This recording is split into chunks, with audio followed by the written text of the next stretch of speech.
मेरा परिक्रमा का पहला दिन था और मैं नर्मदा जी के चमत्कारों को देख के, एक माँ जैसा एक जीवंत कोई एहसास देख के मैं ऐसी हारती चली गई कि मैं पूरी समर्पित हो गई। और आज 10 महीने होने को आए, मैं लगातार, कहाँ मुझे भारत भ्रमण करना था, कहाँ मुझे ट्रैवल कंटेंट क्रिएटर बनना था, वो सब तो पीछे छूट गया।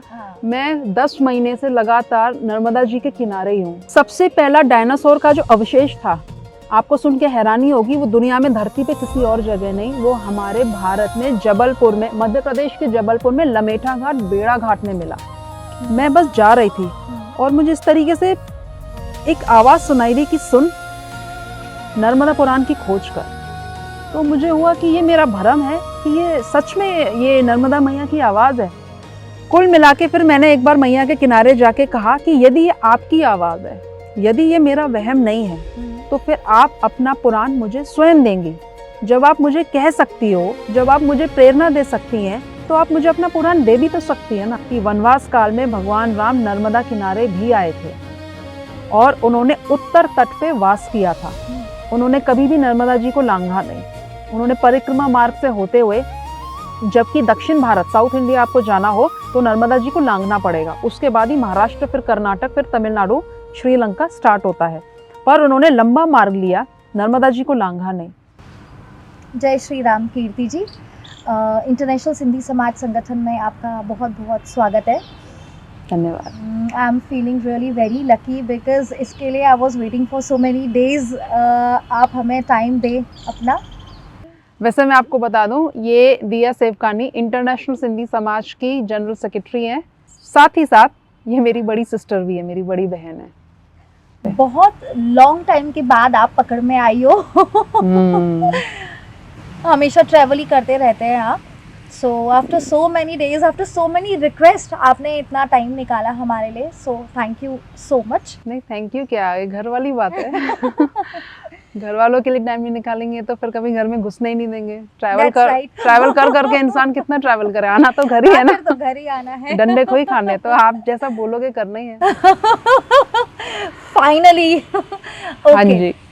सो जनरली मुझे वो क्वेश्चंस पूछने हैं जो मैंने आपके ट्रैवल कंटेंट के कमेंट्स में देखे हैं। मोस्टली जो व्यूअर्स के जो क्वेश्चंस होते हैं ना, मुझे वही आपसे पूछने हैं। सबसे पहले तो ये बताइए कि आपके मन में ऐसा क्या आया, आपके मन में ऐसी क्या सोच आई कि आपको लगा कि नहीं, मुझे नर्मदा माँ की परिक्रमा करनी है। नर्मदा मैया की परिक्रमा करना या उन पे वीडियोस बनाने का मेरा कोई प्लान नहीं था।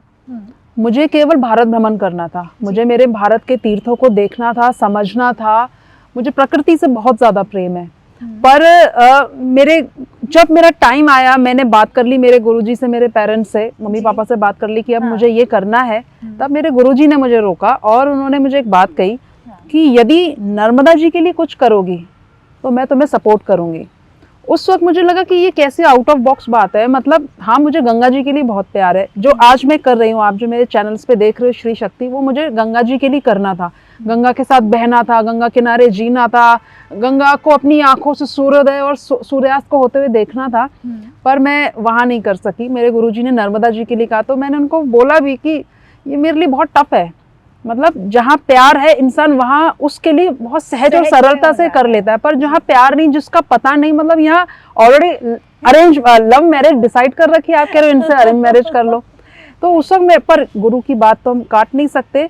पर मुझे नहीं समझ में आ रहा था कि मैं जहाँ, जिसके बारे में मुझे कुछ पता ही नहीं है, मैं उनके लिए क्या ही कर सकती हूँ। और एक लड़की होकर मैं क्या करूँ, क्या प्रॉब्लम्स है, मुझे क्या पता नर्मदा किनारे। क्योंकि मेरे गुरुजी ने कहा था, इसलिए मैं सिर्फ नर्मदा किनारे भ्रमण करने, नर्मदा जी है क्या, मैं देखने निकल रही थी। तब मुझे, जब मैं निकल ही रही तो मैं प्रॉपरली परिक्रमा कर लूँ। परिक्रमा होती है 3 साल 3 महीने 13 दिन की। तो मैंने देखा ये पॉसिबल नहीं है। लोग 3 से 4 महीने चल के करते हैं, मैंने देखा वो भी पॉसिबल नहीं है। तो फिर मैंने सोचा, मुझे पता चला गाड़ी से भी की जाती है, लोग बस व्हीकल कार वगैरह से करते हैं। तो मैंने कार से परिक्रमा की, ये समझने के लिए कि नर्मदा जी है क्या। पर जब मैंने परिक्रमा की, मेरा परिक्रमा का पहला दिन था और मैं नर्मदा जी के चमत्कारों को देख के, एक माँ जैसा एक जीवंत कोई एहसास देख के मैं ऐसी हारती चली गई कि मैं पूरी समर्पित हो गई।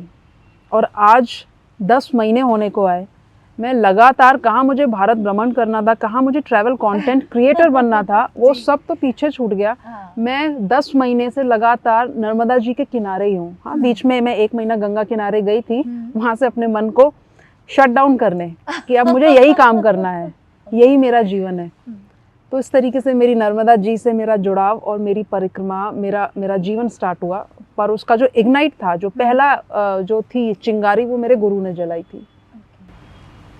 तो आपका ये जो 10 महीने का आपका ट्रेवल का एक्सपीरियंस रहा, इसमें से हमें कोई नर्मदा जी से रिलेटेड कोई एक ऐसा अनुभव बताइए जो आपके दिल को गहराइयों से छू गया। एक नहीं, ऐसे कई अनुभव हुए, कई चीज़ें हुई जिसने मुझे मजबूर कर दिया कि मैं नर्मदा जी का तट छोड़ के ना मैं घर जा पाऊँ, ना मैं कोई ट्रैवल डेस्टिनेशन पे जा पाऊँ। बहुत सारी बातें 10 महीने में, ऐसा एक दिन नहीं गया जब कोई घटना ना घटती हो।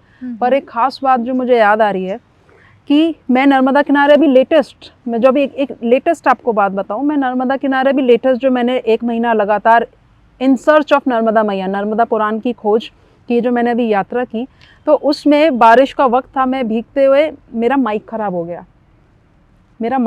हो गया और अब मुझे डायरली कैसे भी करके मुझे एक नए माइक की ज़रूरत थी। और मैं एकदम जंगल के एरिया में थी, शहरों से, मेट्रोपॉलिस सिटी से बहुत दूर, जहाँ से आप ऐसे कोई चीज़ें नहीं खरीद सकते। और अमेज़ॉन अगर फ्लिपकार्ट से भी आप ऑर्डर करते तो जल्दी से नहीं पहुँचेगा। और मैं नर्मदा किनारे, मैंने नर्मदा जी को बोला भी नहीं, पर कहते हैं नर्मदा किनारे आप कुछ भी सोच लो वो घटना घटित हो जाती है, जो मांगते हो वो मिल जाता है। मैंने मांगा नहीं था, पर मैं नर्मदा किनारे ही बैठी हुई थी। तो मैया के किनारे बैठे मैंने सोचा कि मेरा माइक ख़राब हो गया, मैं आगे की यात्रा कैसे करूँगी। और जो माइक मुझे चाहिए था, जिस कंपनी का, वो बहुत कॉस्टली था, 45,000 का था। ऑलरेडी मैं यात्रा में इतना पैसा खर्च कर रही थी, तो मेरे पास 45,000 रुपये एक माइक में डालने के लिए नहीं थे। तब मैंने सोचा कि माइक के बिना यात्रा कैसे होगी। मैं सिर्फ बैठी थी, सोच रही थी, और जो माइक मैंने देख रखा था कि इन फ्यूचर अगर मैं कभी माइक लूँगी तो ये 45,000 का ये माइक लूँगी। क्या हुआ, अचानक से किसी का कॉल आया मेरे पास कि दीदी हमने एक ये माइक लिया है 45,000 का, पर अब हमें ये नहीं चाहिए, ये यूट्यूब वगैरह कैटेगरी का माइक ले आए हैं, तो ये हमारे काम का नहीं, आपको चाहिए क्या? तो उसने मैंने कहा हाँ मुझे चाहिए तो सही। तो उन्होंने कहा ये कंपनी है। मैंने कहा ये कंपनी का तो 45,000 का माइक है जो हमने देख रखा है। मैं चुप हो गई कि मैं इनको 45,000 पे नहीं कर सकती हूँ, माइक भले मुझे मिल जाएगा पर अभी है नहीं। मैं चुप होकर बैठी थी। मैंने उनको बोला मैं आपको बताती हूँ। मैंने इतना कह के रख दिया। अब मैं थोड़ी देर ऐसे बैठी रही, 2 घंटे में मेरे पास, मैंने ऐसे इंस्टाग्राम पे लोगों को जवाब देने के लिए कमेंट्स का मैंने इंस्टाग्राम खोला, किसी ने मुझे कांटेक्ट किया कि मुझे होम स्टे अपने प्रमोट कराने हैं, आपसे ही कराने हैं, और मैं आपको इतना अमाउंट दूंगा। जितना अमाउंट मुझे वहाँ पे करने के लिए चाहिए था उतना ही अमाउंट। मैं आपको एक और बात बताऊं, जिस बंदे का फ़ोन आया कि मुझे ये माइक आपको चाहिए क्या, तो उसने बोला मैंने 45 का ख़रीदा है पर मैं आपको 20,000 में दे दूंगा, क्योंकि अब मेरा ये सेल नहीं हो रहा है, मैंने इसको ओपन बॉक्स कर दिया, तो 20,000 भी मुझे मिलेंगे तो बहुत है। तो मैं बहुत हैरान हुई कि 45,000 का माइक 20,000 में मुझे कोई दे रहा है, पर वो 20,000 रुपये भी अभी एट द टाइम मेरे पास देने के लिए नहीं थे। तो अब मैं ऐसे बैठी हुई थी और इतने में मेरे पास वो फ़ोन आया कि मुझे आपसे होम स्टे प्रमोट कराने हैं और मैं आपको 20,000 रुपये दूँगा।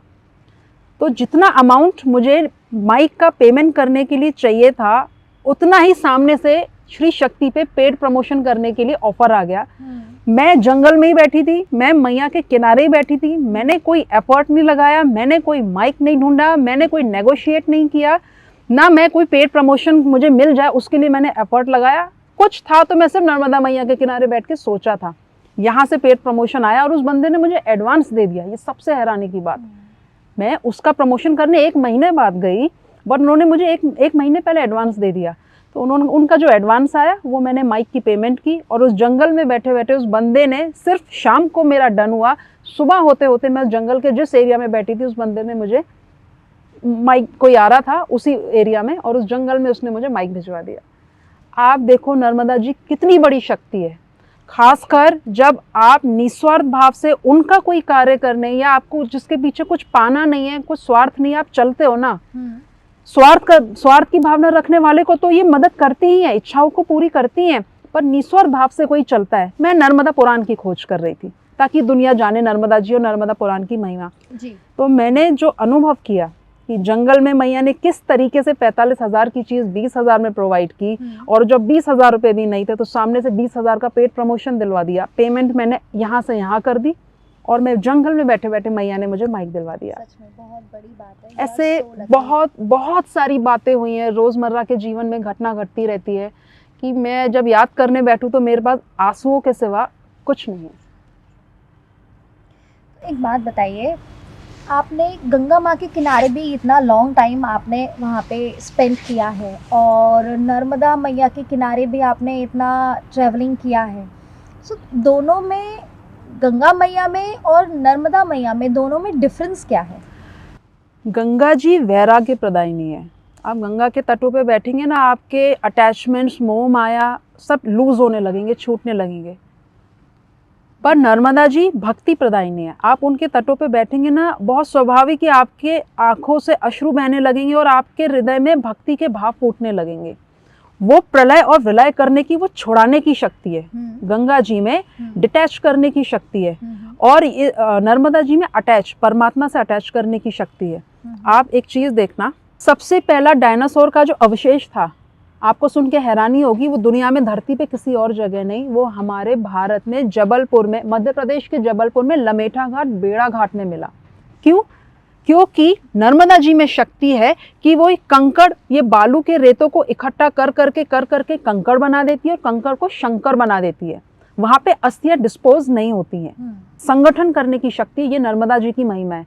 जबकि हम हमारा अस्थि विसर्जन कहाँ करते हैं? गंगा जी में। गंगा जी में हड्डियों को विसर्जित, डाइल्यूट, डिसॉल्व कर देने की शक्ति है। मतलब तो आज भी बहुत सारी वनस्पतियाँ, जो जानवरों की प्रजातियाँ जो लुप्त हो गई हैं, वो सबके जो सैंपल्स हैं, अवशेष हैं, वो हमें नर्मदा किनारे मिले हैं। क्यों? क्योंकि वहाँ पे बांधे रखने की, संगठन की शक्ति है। अगर संगठन की बांधे रखने की शक्ति है तो वो परमात्मा से भी बांधे रखने की शक्ति है। और गंगा जी में वैराग्य की शक्ति, डिटैच करने की शक्ति है। दोनों महाशक्ति हैं। पर आपने डिफरेंस पूछा तो ये डिफरेंस है, एक वैराग्य प्रदायिनी है और एक भक्ति प्रदायिनी है। ठीक है, तो जो इतने लोग आजकल हम देखते हैं, बहुत सारे लोग परिक्रमा पे निकलते हैं, कोई 4 व्हीलर्स पे, 2 व्हीलर्स पे, बसेस में और पैदल भी। आज के टाइम में भी पैदल बहुत सारे लोग परिक्रमा करते हैं। जनरली उनसे क्या गलतियां होती हैं? असल में परिक्रमा करने का जो विधान है वो केवल पैदल का ही है, क्योंकि लोगों के पास समय नहीं है या शारीरिक इतना फिट नहीं है, लेडीज़ है, बुज़ुर्ग हैं, ऐसे लोगों ने फिर व्हीकल से करना शुरू किया है। इसमें कोई बुराई नहीं है, ठीक है। लेकिन एक मेजर कॉमन गलती जो 10 महीने से मैं लगातार नर्मदा जी के किनारे घूमते हुए कुछ लोगों में देख रही हूँ, पुराने लोगों को तो बहुत अच्छा इस बारे में जानकारी है, पर कुछ जो नए नए लोग अभी वीडियोस बनाने के उससे या अभी नया नया सुन के निकले हैं, मैंने उनको बहुत डिमांडिंग देखा है। ऐसा खाना चाहिए, ऐसा रहना चाहिए, ऐसा बिस्तर चाहिए। ये बहुत गलत है। जब आप 3 साल वाली परिक्रमा कर रहे हो या 4 महीने चल के कर रहे हो या आप गाड़ी से परिक्रमा कर रहे हो, कुल मिला के अगर आप नर्मदा मैया के किनारे हो तो आप उनको समर्पित एक छोटे बच्चे की तरह, एक बालकवत हो, एक भिक्षुक की तरह हो। माँ जैसा खाने को दे, जहाँ रखे, आपको उसमें और उतने में ही रहना है।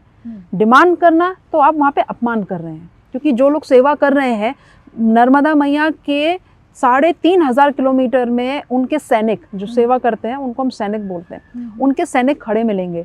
कोई लोग ऐसे हैं कि अपनी थाली में एक निवाला है तो वो एक निवाला भी दान कर देने की, खिला देने की ताकत रखते हैं। हम सामने वाले की परिस्थिति नहीं जानते, वो किन चीज़ों से जूझ रहा है, उसका फैमिली बैकग्राउंड क्या है, पर उसको नर्मदा जी के लिए इतना प्रेम है कि उनके नाते जो लोग चल रहे हैं उनकी सेवा करने का बहुत भाव है। चाहे घर के खुद के कैसे भी हालात हो, ऐसे भी लोग हैं, तो किसी की भावनाओं को ठेस नहीं पहुँचे। और सबसे पहली बात, हम वहाँ पर एक भिक्षुक होते हैं जी। जैसा मिले अयाचक व्रत से चलना होता है। तो जहाँ पर लोग डिमांड्स करते हैं ऐसा खाना, ऐसा रहना, मुझे लगता है ये नहीं होना चाहिए। यहाँ नर्मदा जी के हृदय को भी ठेस पहुँचती है और जो सेवा करने वाले हैं वो अपनी कैपेसिटी से अच्छा ही दे रहे हैं, तो यहाँ पे डिमांडिंग नहीं होना चाहिए, मुझे ऐसा लगता है। नर्मदा मैया का लगभग कितना एरिया कवर होता होगा? नर्मदा जी का जो पूरा लंबाई है वो 3,500 किलोमीटर की है। अमरकंटक से उनका उद्गम स्थान है और गुजरात में भरूच के आगे मीठी तलाई के सागर में, अरेबिक ओशियन में, अरब समुंदर में नर्मदा जी मिल जाती हैं। नर्मदा मैया के किनारे लगभग कितने तीर्थ होंगे और एक नॉर्मल इंसान के लिए इज इट पॉसिबल कि सारे के सारे तीर्थ के दर्शन हो सके? नर्मदा पुराण में मैंने पढ़ा है कि नर्मदा किनारे 3 करोड़ प्लस तीर्थ हैं। पूरा एक फिगर है एग्जैक्टली, मैं इधर टेक्स्ट में मेंशन कर दूंगी, पर 3 करोड़ प्लस तीर्थ हैं। बहुत से ऐसे तीर्थ हैं जिन तीर्थों ने अपने आप को छुपा लिया है। बहुत से ऐसे तीर्थ हैं जो कलयुग के प्रभाव से कलयुगी इंसान ने उनको नष्ट कर दिया है। और बहुत से ऐसे तीर्थ हैं जो प्राकृतिक आपदा और नेचुरल कैलेमिटीज, भूकंप, बाढ़, अकाल के कारण नष्ट हो गए हैं। उसके बाद भी आज भी धरती पर जो सबसे ज्यादा मैक्सिमम तीर्थ कहीं है तो वो केवल और केवल नर्मदा जी के किनारे। ऐसा कोई तीर्थ क्षेत्र नहीं है जहां पर इतनी तादाद में नष्ट होने के बाद भी, गुप्त होने के बाद भी तीर्थ बचे हो, तो वो केवल एक नर्मदा रेवा खंड है। आपकी जो अभी लेटेस्ट आपका ट्रेवलिंग का था, नर्मदा पुराण की खोज कैसे हुई, कैसे करी आपने? नर्मदा पुराण की खोज मैंने नहीं की, मुझे ऐसा लगता है कि मुझसे करवाई गई। ये मेरा पर्सनल बिलीफ है। एक दिन मैं नर्मदा जी के किनारे इधर ही गुजरात में बैठी हुई थी, संध्या का वक्त था, मैं बस जा रही थी और मुझे इस तरीके से एक आवाज़ सुनाई दी कि सुन, नर्मदा पुराण की खोज कर। तो मुझे हुआ कि ये मेरा भ्रम है कि ये सच में ये नर्मदा मैया की आवाज़ है। और मैं बहुत ज़्यादा ना तर्की इंसान हूँ, मतलब मुझे बहुत क्लैरिटी चाहिए। तो मुझे हुआ कि ये मेरा वहम है कि मैंने सच में कोई आवाज़ सुनी। बहुत समय तक तो मैं इस बात को मन में रखे रही, मैंने किसी से नहीं की, पर वो जो मैंने एक आवाज़ सुनी थी वो लगातार मेरे कानों में गूंजती रही, नर्मदा पुराण की खोज कर, नर्मदा पुराण की खोज कर। तो मेरे मन में आता क्यों खोज, बहुत सारी बुक्स और पुराण अवेलेबल तो है, खोज क्यों। कुल मिला के फिर मैंने एक बार मैया के किनारे जाके कहा कि यदि ये आपकी आवाज़ है, यदि ये मेरा वहम नहीं है, तो फिर आप अपना पुराण मुझे स्वयं देंगी। जब आप मुझे कह सकती हो, जब आप मुझे प्रेरणा दे सकती हैं, तो आप मुझे अपना पुराण दे भी तो सकती है ना। और मुझे क्या पता कि असली पुराण कौन सा है, मैं तो रैंडमली किसी को भी चुन लूँ, वहाँ मैंने खोज कर ली। तो जो असली नर्मदा पुराण है, जिनके सत्यों से कोई छेड़खानी ना की गई है, कोई मैनिपुलेट नहीं किया गया, वो वाला पुराण अब आप मुझे देंगी। आपने मेरे हिस्से कार्य दिया है कि खोजना है, तो मैं खोजूंगी। इस तरीके से मैं अभी पिछले लास्ट टू लास्ट मंथ 2 महीने पहले मैं नर्मदा पुराण की खोज करने में निकली थी। और आश्रम आश्रम, संत संत, कई जानकार, कथाकार, वक्ताओं से, लेखकों से, कविता लिखने वालों से, बहुत सारे लोगों से मिली मैं इस अपनी यात्रा में। और खोज करते करते एट द एंड जब मेरी यात्रा पूरी हो गई, मैं अमरकंटक पहुंच गई। और अमरकंटक पहुंच के अब वो दिन आया 5 दिन अमरकंटक रहने के बाद कि अब मुझे घर वापस आना था। और मेरा अब रोना छूट गया कि मेरी पूरी यात्रा हो गई। मतलब क्या ये मेरा वहम था, ये वहम था या कुछ भी, पर आज मुझे अन्न खाने का तो अधिकार नहीं है। मैंने खाना पीना छोड़ दिया कि मुझे नर्मदा पुराण नहीं मिला है और मुझे खाली हाथ लौटना पड़ रहा है। तो बस अब मैंने पैकिंग की, मेरी गाड़ी में सारा सामान रखा और मैं अपने घर के लिए निकलने के लिए तैयार हुई। मैं बस अब गाड़ी में मैं बैठी गई थी, इतने में एक संत आए, उनका नाम मैं आपको आगे बताती हूँ। वो संत आए, उन्होंने कहा उस बच्ची को बुलाओ। और जब मैं उनके सामने गई, उनके भगवा वेश कपड़े पहने हुए थे, हम उनके आश्रम में रुके थे, 5 दिन हम उनके आश्रम में रहे। मैं बाहर बाहर नर्मदा पुराण ढूंढती रही, लोगों से बात करती रही। और जब जा रहे थे तब जाते टाइम उन संत से मेरी मुलाकात हुई, दर्शन हुए, बातचीत हुई। 5 दिन नहीं हुए। और जब मैं जा रही थी, गाड़ी में बैठ गई थी, तो अचानक से वो महात्मा आए। उनके भगवे वेशधारी था, बहुत उम्र थी, करीब करीब 100 साल उम्र होगी, इससे ज़्यादा होगी। और उन्होंने मुझे कहा कि अगर मैं नर्मदा पुराण दूँ तो क्या पढ़ोगी। मेरा ये सुनना और मेरा झरझर आंसुओं से भीग जाना कि ये मैया ने क्या दे दिया, ये क्या कहलवा दिया। मैं इससे बढ़कर मेरे लिए कोई उपहार नहीं हो सकता, इससे बढ़कर मेरे लिए कोई वरदान नहीं हो सकता। मैंने महाराज जी को कहा जी जी मैं बिल्कुल पढ़ूंगी। तो उन्होंने मुझे नर्मदा पुराण दिया, जो मैंने उसके ऊपर वीडियो भी बनाया है। और जब मैंने शिष्यों से नाम पूछा कि इन महात्मा जी का नाम क्या है, आपको सुन के हैरानी होगी, मैंने नर्मदा मैया को कहा था कि आप अपना पुराण मुझे खुद देना। उन संत का नाम था नर्मदा नंद गिरी जी। जब उनके शिष्यों ने उनका नाम बताया तो मेरा तो रोना छूट गया। हमारी इतनी औकात नहीं है कि साक्षात मैया प्रकट होकर हमें मार्गदर्शन कुछ दे, पर किसी को भी निमित्त बना के दिया, और वो इतना एक्यूरेट। और मेरे पास अभी जो नर्मदा पुराण है वो ऐसा है, वो इतना ओरिजिनल है, वो इतना रॉ है कि उसके पन्ने भी बाइंड नहीं है। मतलब एक एक पन्ना आपको, एक पेज पढ़ो और उसको अलग रखो, फिर एक पेज पढ़ो और उसको अलग रखो। तो वो बहुत रॉ और बहुत अच्छा नर्मदा पुराण मुझे नर्मदा मैया की कृपा से उन्होंने मुझे दिया है। है श्री राम भगवान और नर्मदा मैया में आपस में कनेक्शन क्या है? ये एक ऐसा सवाल है जिसके बारे में कभी चर्चा नहीं हुई, पर ये सवाल एक्चुअली मुझे मिला था और आपने शायद ये मेरे वीडियो से ही उठाया है। आपके वीडियो से, आपके कमेंट सेक्शन में से निकाला। हाँ, कमेंट में, और उसके लिए मैंने ऊपर एक डेडिकेटेड वीडियो बनाया। इस सवाल का जवाब पाने के लिए भी मैंने मेरी वो यात्रा की थी, इन सर्च ऑफ नर्मदा मैया। मुझे किसी संत ने कहा था भगवान राम ने कभी भी नर्मदा जी को लांघा नहीं। तब मैंने उनसे पूछा क्यों, क्या उन्होंने भी परिक्रमा की थी, क्यों नहीं लांघा? पर उन्होंने मुझे इसका कोई जवाब नहीं दिया। और अब मेरे लिए खोज करने के लिए, ढूंढने के लिए मुझे मौन धारण करके मुझे छोड़ दिया। अब इस सवाल ने मुझे अंदर जिज्ञासा जगा दी, अंदमान कर दी कि इसका जवाब क्या है। नर्मदा जी को क्यों नहीं लांघा कभी राम जी ने, क्या कारण थे, क्या उन्होंने परिक्रमा की? तो ये सवाल के लिए भी मैंने ये पिछली यात्रा की और ढूंढते ढूंढते मुझे ये जवाब मिला। मुझे कुछ संत मिले, संतों से मैंने बात की तो उन्होंने बताया कि जबलपुर में एक संत हो गए, मैं उनका नाम नरसिंह दास जी महाराज, अगर मैं भूल नहीं रही, नहीं तो मैं टेक्स्ट यहाँ लिख दूंगी। उन संत ने बहुत जतन करके, मेहनत करके एक बुक लिखी थी, किताब लिखी थी, जस्ट लोगों को ये बताने समझाने के लिए कि भगवान राम और नर्मदा जी का संबंध क्या है। और ढूंढने के बाद, बहुत उस आश्रम में विनती करने के बाद, उनके शिष्यों तक को नहीं पता था कि हमारे गुरु इसके ऊपर कुछ ऐसी शोध, ऐसा रिसर्च करके गए हैं। पर उनके जो मित्र संत थे, काफ़ी एजेड, उन्होंने मुझे बताया। अब मैंने उनके आश्रम में जाके हाजी निजारी की रिक्वेस्ट की कि ऐसी एक बुक आपके लिखी है, आपके गुरु जी ने, उसका नाम विज्ञान भारती है, आप मुझे दे दीजिए। तो उनको कुछ नहीं पता था ऐसी बुक के बारे में। तब बहुत ज़्यादा रिक्वेस्ट करने के बाद वो जिन संत ने मुझे बताया था, वो तो अब ब्रह्मलीन हो गए थे, संत नरसिंह दास जी महाराज। तो उन्होंने बताया कि आपके ऊपर पहले माले पे अलमारी में इस जगह पर वो बुक रखी हुई है। जब उन्होंने इतनी एक्यूरेसी के बाद बताया और उनके शिष्यों ने ढूंढा, तब जाके वो बुक लेकर आए और उन्होंने मुझे दी। और उस बुक को जब मैंने पढ़ा, उसके ऊपर मैंने वो डेडिकेटेड वीडियो बनाया कि वनवास काल में भगवान राम नर्मदा किनारे भी आए थे और उन्होंने उत्तर तट पे वास किया था। वो सबसे पहले अयोध्या से निकले थे तो प्रयागराज गए थे, प्रयागराज से चित्रकूट गए, चित्रकूट से सतना गए, सतना मतलब मध्य प्रदेश, सतना से होते होते भगवान राम जबलपुर साइड आए, उत्तर तट पे उन्होंने अपना वास किया।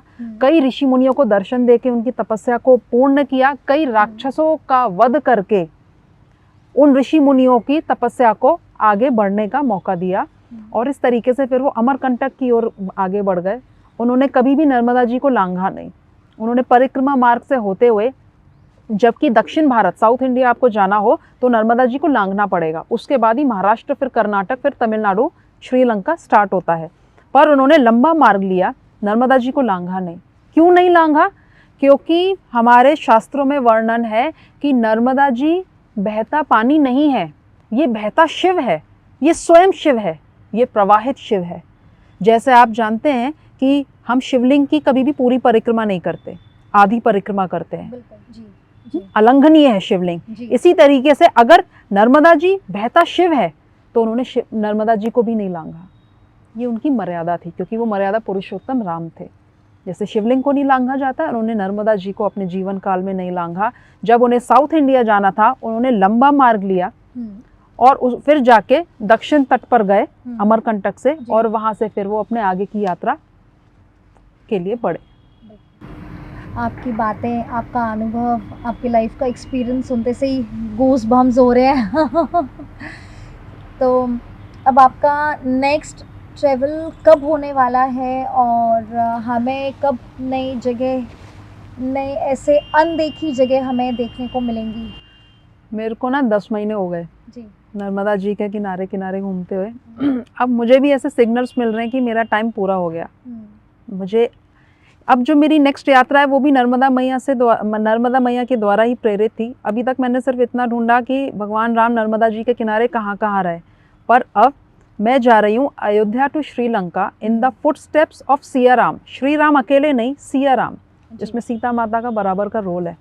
वनवास काल में भगवान राम जहाँ जहाँ गए, सीता माता जो जो कष्ट सहे, उन्होंने जो संघर्ष सहे, जो सुख दुख सहे, सीता माता के हरण हो जाने के बाद भगवान राम किस तरीके से एक तपस्वी की तरह रहे, और श्रीलंका में माता सीता किस तरीके की सती साध्वी की तरह रही, वो पूरा मार्ग, वो पूरी यात्रा मैं देखने जा रही हूँ और आपको भी दिखाऊंगी अपने वीडियोस के माध्यम से। बिल्कुल, we all are waiting for this. और आप श्रीलंका तक आप बाय रोड ही जाने वाले हैं?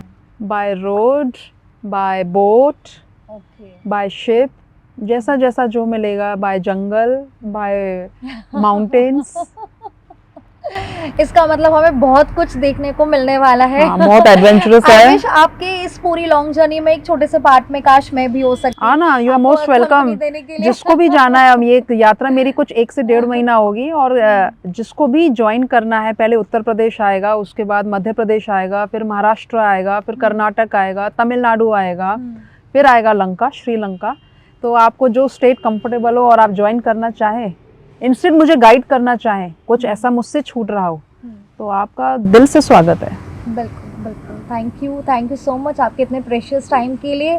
और इतने टाइम से हम इनको बोल रहे थे लेकिन ये मान नहीं रहे थे, फाइनली इन्होंने आज हमें टाइम दिया है।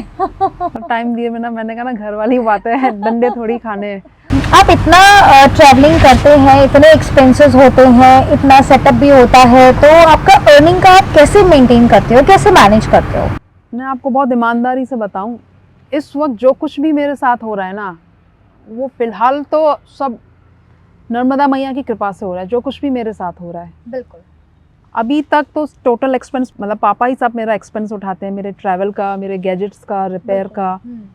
पर इसके साथ साथ अब जैसे चैनल थोड़ा ग्रो हो गया है, कुछ 2 लाख फॉलोअर्स मेरे फेसबुक पे हो गए हैं, 1.5 लाख मेरे इधर होने वाले हैं इंस्टाग्राम पे, तो थोड़ा पेड प्रमोशन जिसके खिलाफ थी मैं, पर अब मैंने स्टार्ट कर दिया है, क्योंकि अब मुझे लगता है मुझे मेरा चार्ज इंडिपेंडेंट होना पड़ेगा, खुद का चार्ज मुझे खुद लेना पड़ेगा। जो भी चीज़ प्रमोशन के लिए मेरे पास आती है, जैसे मैंने कुछ होम स्टे प्रमोट किए हैं, कुछ दिवाली की पूजा में यूज़ आने वाली चीज़ें थी, किट थी, मैंने प्रमोट की है। किसी भी चीज़ को प्रमोट करने से पहले ऐसा नहीं कि सामने वाला पैसा दे रहा है तो आप बस बना दो उसके लिए वीडियो, नहीं।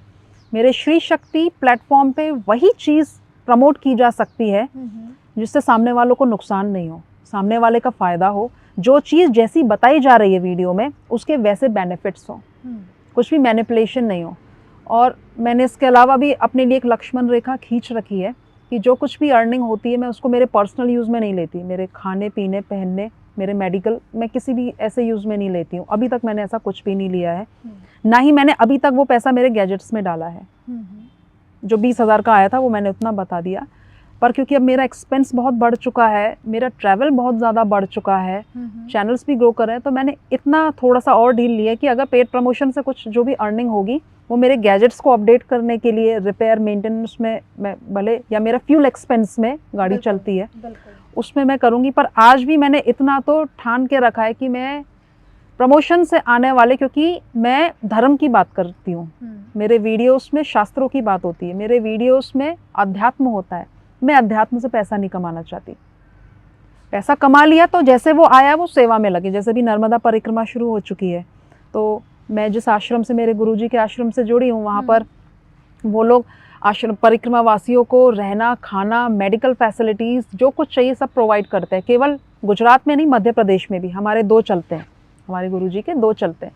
तो मेरे से जो बन सके मैं वहाँ सेवा करूँ, या जो परिक्रमा वासी या ज़रूरतमंद मुझे दिखता है वहाँ मैं दे सकूँ। तो मैंने ये लिमिट तय की है कि मैं उसे अपने पर्सनल खाने पीने में तो प्रमोशन से आए पैसों को यूज़ नहीं करूँगी। बहुत गैजेट्स को रिपेयर मेंटेनेंस करना पड़े, फ्यूल एक्सपेंस कर लेना पड़े, और उसके बाद जो पैसे बचते हैं वो फिर ज़रूरतमंद की सेवा में जाए। बहुत बढ़िया, बहुत ऊंची सोच है, सच में बहुत ऊंची सोच है। और आपकी यही सोच, आपकी ये ट्रैवल जर्नी और जो आपका ये लाइफ का जो एक्सपीरियंस है, ये आज के हमारे जो जेंजी हैं, जो छोटे बच्चे हैं, जो टीनेजर्स हैं, उनको धार्मिक की तरफ, सनातन धर्म की तरफ मोड़ने में बहुत हेल्प करते हैं, बहुत मोटिवेट करते हैं। सच में आपके कंटेंट्स, आपके वीडियोस इतने मोटिवेटिंग होते हैं। इनफैक्ट मेरे बच्चे भी, मेरी डॉटर है, शी इज़ डूइंग इंजीनियरिंग, मेरा बेटा भी है, वो भी ऐसे वीडियोस देख करके ईश्वर की तरफ, भगवान की तरफ मेरे वीडियो देखते हैं, बिल्कुल देखते हैं। उनका ध्यान इस तरफ मोड़ना मेरे लिए भी बहुत ईजी हो जाता है। फालतू की चीज़ें देखने से बेटर, क्लबिंग करने से बेटर आप यूट्यूब खोल रहे हो तो आप इस टाइप के मोटिवेटिंग वाले आप वीडियोस देखो।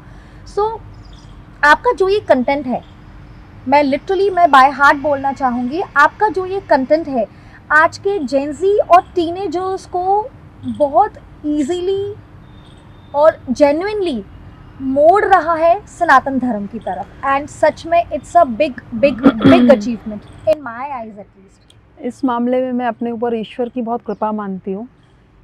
अब तो मुझे जेन्युइनली ऐसा लगता है कि मुझे चुना गया है और ये मेरे ऊपर उनकी बहुत कृपा है, क्योंकि मेरे कंटेंट को देखने वाले सब उम्र के लोग हैं और उसमें जेनजी या जो यंग एज का जो यूथ है आज का, उसकी भी एक बहुत बड़ी तादाद है। बिल्कुल। और मैं इसे अपना अचीवमेंट मानती हूँ कि अगर आज का जेनजी या यंग जनरेशन मेरे वीडियोस को देख रही है जिसमें सिर्फ अध्यात्म है, कोई फन नहीं है, चुल नहीं है, मस्तियाँ नहीं है, बदतमीजी नहीं है, वल्गैरिटी नहीं है, गालियाँ नहीं है, और अगर उसको देख के उस पर हुक वो अगर टिक पा रही है तो मैं कहती हूँ कि ये उसका किया हुआ है, ये उसकी कृपा है। चलिए, आपका इतना समय देने के लिए बहुत बहुत थैंक यू। और हमारी पूरी international Sindhi Samaj team of Agra women's team की तरफ से थैंक यू, बहुत बहुत thank you. Thanks a lot, thanks a lot.